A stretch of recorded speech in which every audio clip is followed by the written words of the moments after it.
আরেকটা আমল যদি পারেন, যদি সম্ভব হয়, এটা ওলামারা পারবে, আপনারা যদি পারেন আর কি, কোরআন শরীফ মুখস্থ সাধারণদের মধ্যে মুখস্থ করার একটা আয়াত মুখস্থ করতে পারবেন না ইনশাআল্লাহ?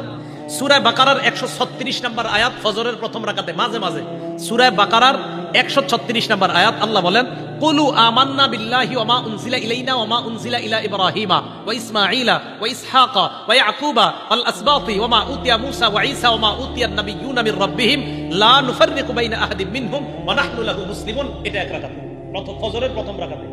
ফজরের নামাজের দ্বিতীয় রাকাতে পড়বেন সূরা আলী ইমরানের 64 নম্বর আয়াত। ওই আয়াতে আল্লাহ পাক রব্বুল আলামিন বলেন, قل يا أهل الكتاب تعالوا إلى كلمة سواء بيننا وبينكم ألا نعبد إلا الله ولا نشرك به شيئا ولا يتخذ بعضنا بعضا أربابا من دون الله فإن تولوا فقولوا اشهدوا بأننا مسلمون।